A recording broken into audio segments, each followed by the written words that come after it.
No vídeo de hoje queremos falar sobre pessoas que infelizmente nos deixaram recentemente. Cada uma delas fez um grande trabalho em sua área e deixou marcas importantes para a sociedade. Prestamos nossas condolências às famílias e lembramos com respeito a contribuição de cada um. Agora, vamos começar o nosso vídeo.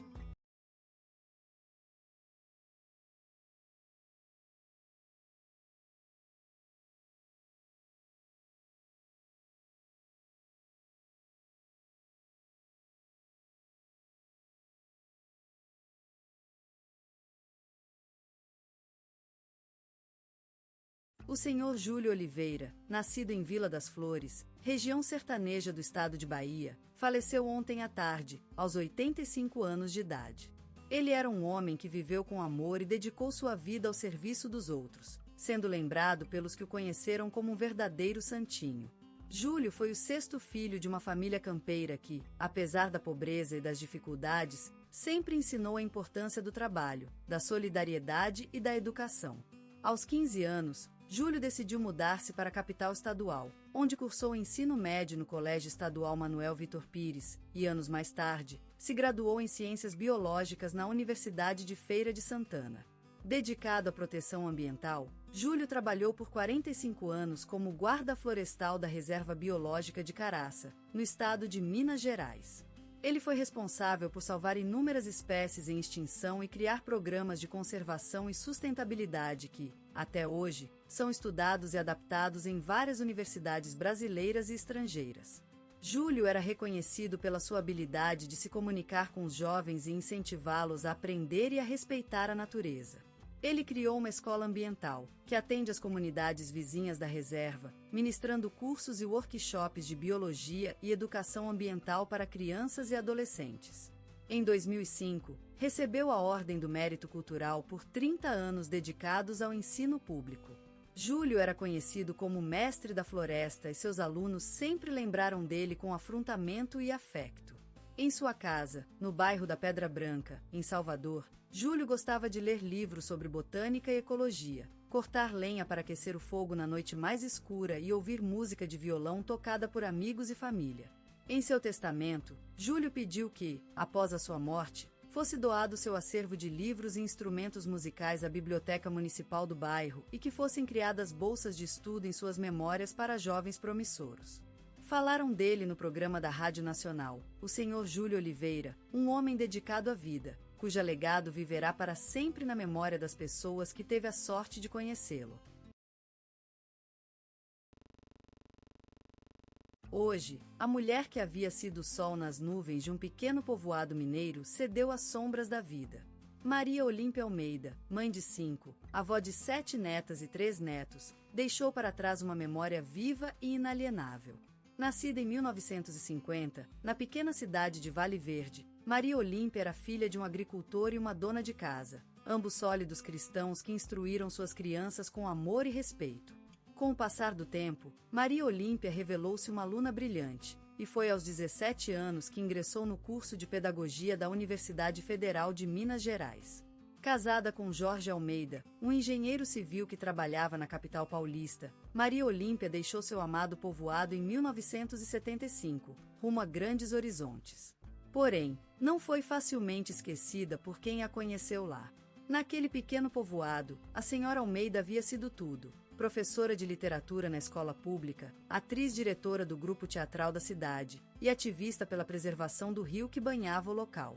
E foi nessa função que Maria Olímpia se destacou, com sua sabedoria e amor pela natureza. Em 2015, Maria Olímpia foi agraciada com a Ordem do Mérito Cultural por 20 anos de dedicação à cultura comunitária. Seu nome foi citado no telejornal da Globo e na revista Correio da Manhã. Em 1986, seu único filho, José, faleceu em um acidente de carro. A tragédia marcou a vida da senhora Almeida, que passou a dedicar-se às crianças do bairro, ensinando-lhes a valorizar a vida e cuidar uns com os outros. Em sua casa de São Paulo, Maria Olímpia mantinha uma biblioteca e um quarto dedicado à memória da família e de seu povoado. Era comum ver a senhora em sua varanda, conversando com vizinhos e amigos, enquanto tocava violão ou sanfona. Aos sábados, Maria Olímpia cuidava de suas árvores de rosas, que sempre floresciam em seu jardim, dando à casa um ar mágico de inconfundível. A senhora Almeida também cultivava orquídeas e dedicava horas diárias aos cuidados com suas plantinhas. Maria Olímpia Almeida, mulher sagrada, será sempre lembrada pela sua paixão pelas letras, que transformou em obras-primas de poesia. Sua escrita é uma das principais lembranças de quem tive a sorte de conhecê-la. Suaves versos que transpunham o coração de uma mulher sábia e amada por todos. E, assim como seus poemas, a memória da senhora Almeida permanecerá eterna. Viva Maria Olímpia Almeida! Era uma vez, em um canto esquecido da cidade, que surgiu a figura enigmática de Benito de Paula, um homem cujo coração batia sincopado com a ritmologia brasileira. Seus olhos, como granadas reflexivas, acendiam a paixão por uma música que o consumiu desde sua infância, no bairro onde as notas de samba e bossa se desdobraram nas ruas do Brasil. A vida de Benito foi marcada pela harmonia de seu destino. Nascido em meio à cacofonia da vida urbana, ele descobriu no piano meio para se comunicar com o mundo. Aos olhos de seus pais, ele era um jovem promissor, mas aos olhos de Deus, ele era um instrumento divino à espera de ser tocado. Crescendo na sombra do Maracanã, Benito absorveu os sons e as vibrações da terra brasileira, enquanto seus pés dançavam com a jubilação no chão enfeitado por estrelas de samba e futebol. E foi assim que sua alma foi impregnada da essência mais pura do Brasil, o amor pela música. Como uma flor cercada por inúmeras influências, Benito de Paula construiu um estilo único, misturando a força do samba tradicional com a sensualidade do bolero e o encanto das melodias internacionais. Seu piano, como uma espécie de altar consagrado ao culto da música, foi o meio pela qual ele expressou seus sentimentos mais profundos, transformando-os em clássicos inconfundíveis da nossa cultura. Seus olhos fumegantes de paixão, Benito cantava como se fosse a última vez, com uma voz intensa que vibrava com o amor pelo Brasil e pelas suas múltiplas manifestações artísticas. E assim, ele conquistou corações por todo o país, transformando-se em um ícone da música popular brasileira. Mas a vida de Benito não foi apenas uma celebridade e elogios, também foi dor, perda e resiliência. Ele viveu com a sombra do tempo passado, como se estivesse tocando um piano no meio de um cemitério de memórias. E por fim, ele deixou o Brasil mais rico em melodias eternas, emocionais e envolventes, que continuam ressoando nas almas dos seus ouvintes. Benito de Paula foi uma espécie de poeta do samba, um criador de sonhos através da música, e sua lenda continua viva na memória do Brasil.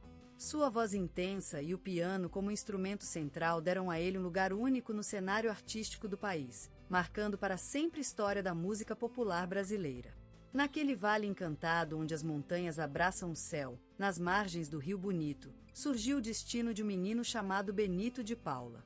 Em uma casa onde a pobreza não sabia da miséria e a música era a melhor moeda do amor, ele nasceu em busca das notas mais puras.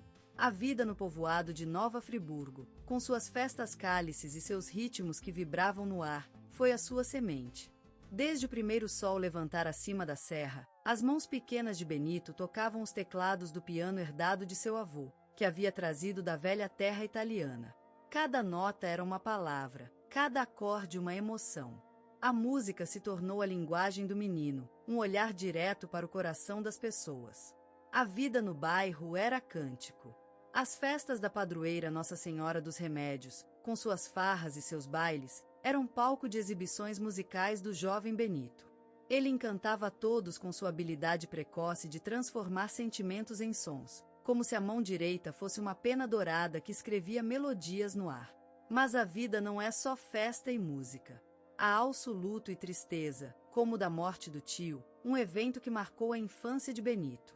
Nessa época, a música se tornou seu refúgio, uma espécie de sacrifício às divindades das artes. Ele compunha canções emocionais, como uma carta escrita em notas musicais para o tio perdido. Anos mais tarde, Benito sairia do ninho familiar e iria buscar a fama. Mas a vida na grande cidade não foi tão fácil quanto ele imaginara.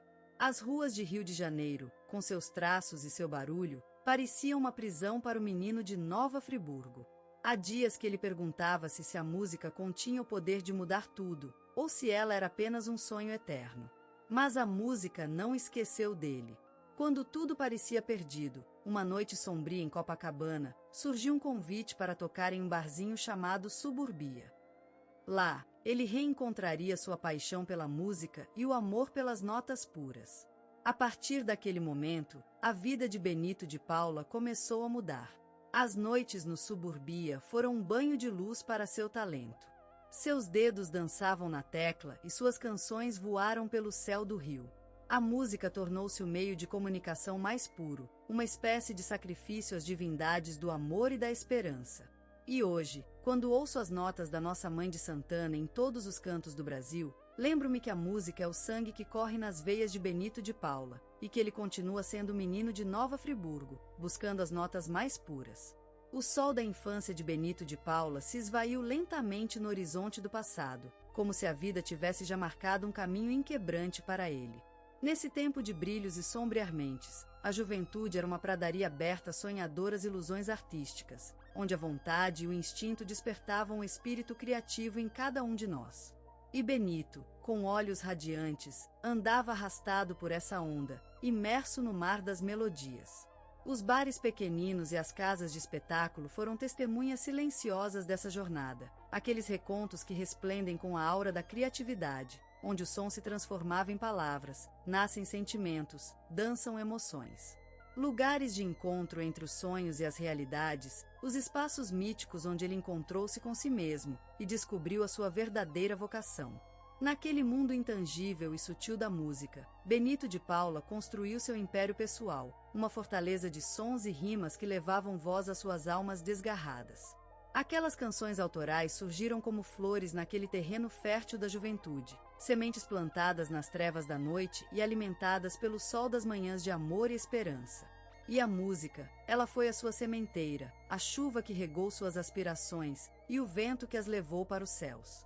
E assim, Benito tornou-se uma figura respeitada naqueles círculos de artistas, reconhecido por seu talento e pela autenticidade que impregnava seus trabalhos.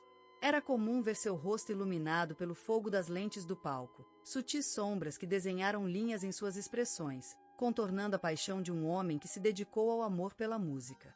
A sua voz era o vento que agitava as folhas, um som que vibrava no coração das pessoas, um grito que se elevava acima da multidão e que sempre foi capaz de emocionar os ouvintes. A vida de Benito de Paula é uma história de determinação e amor à primeira vista pela música, uma jornada em busca do som perfeito, enquanto ele se revelava, lentamente, como um verdadeiro artista. E hoje, ele continua a sonhar, a compor canções que vibram dentro de nós, despertando o sentimento e a paixão, transformando-se em uma espécie de mito musical no Brasil. Naquele Brasil caloroso e vibrante, onde o sol se derramava sobre as avenidas e os bairros, surgiu uma voz única, Benito de Paula. Ele, filho da terra promissora de São Paulo, nasceu para cantar a história do povo brasileiro. Com olhos claramente inspirados pelo azul celeste céu paulistano, ele se tornou o guardião de um legado que ultrapassou as gerações. A voz de Benito, suave como a brisa matutina do Vale do Paraíba, teve sua primeira florada com o álbum Retalhos de Cetim. Era uma coleção de melodias, embaladas por guitarras e violões, que contavam a saga do Brasil. As letras eram como um canto ao passado, as terras que o formaram e as pessoas que o moldaram. E o público, apaixonado, cantava junto, tornando-se parte da magia criada por Benito. Charlie Brown, outro dos grandes sucessos de seu reino, foi um hino para aqueles que lutam pela felicidade e pelo amor. Uma balada que deslizava sobre as notas do violão, como a água nos rios brasileiros. Com sua melodia docemente triste e letra cheia de esperança, Charlie Brown se transformou em um hino para aqueles que acreditam na magia da vida. Benito dominava os palcos, com seu estilo singular que unia sofisticação e popularidade. Ele era o rei dos shows, onde o tempo parecia parar, enquanto as multidões de fãs se entregavam ao encantamento de sua voz. E ainda assim, ele sempre permaneceria humilde, respeitando a essência da música brasileira. Com milhares de discos vendidos e incontáveis shows dados, Benito de Paula se transformou em um símbolo do Brasil. Seu legado não é apenas de sucesso comercial, mas também de inspiração para os que start artistas que vêm daquela terra promissora. E sua presença, mesmo ausente, continua vibrando nas ruas, nas casas e no coração dos brasileiros. E como o sol se põe sobre a cidade de São Paulo, lembra-se do Benito de Paula, do seu talento e do seu legado. E o Brasil, com as mãos na cabeça e olhos cheios de amor, canta suas músicas, quebrando o silêncio da noite, como uma homenagem ao seu filho prodígio. Benito de Paula, um nome que se funde com a essência da vida brasileira, cuja música é uma espécie de palavra encantada, gravada no coração das gerações, em rituais de sonho e festa. Ele era, sem dúvida, o alquimista da melodia, transformando as ondas do mar brasileiro em sonhos e canções inesquecíveis. A sua voz, como o som do vento nas folhas, carregava um mistério, um segredo que só ele sabia. A vida dele era uma saga, uma trilha sonora de amor e saudade, marcada por momentos de glória e tristeza, em cenários que se confundiam com suas letras. A estrada de ferro de sua cidade natal, o Rio de Janeiro, o Maracanã, onde ouvimos sua música ressoar nos corais da torcida, as serras do interior paulista, onde ele procurava inspiração na natureza e nas tradições locais. A vida de Benito de Paula é um poema, uma melodia que vibra com os sentidos do Brasil. A luz do sol sobre o Atlântico, as palavras cantadas em samba-enredos, o ritmo do choro, o olhar do futuro através do passado. Ele era uma espécie de pai da música brasileira, um verdadeiro compositor da alma do país, que sentia a batida do samba em seu peito e transformava os sonhos da gente em harmonias celestes. Suas músicas eram como flores do Brasil, vivas, coloridas, fragrantes. Eles nasciam do chão da terra, das raízes da cultura brasileira, e cresciam sob o sol quente do céu brasileiro, embaladas pelos ventos do mar. E ele cantava com a voz de um anjo, com uma espécie de bela tristeza que tocava no coração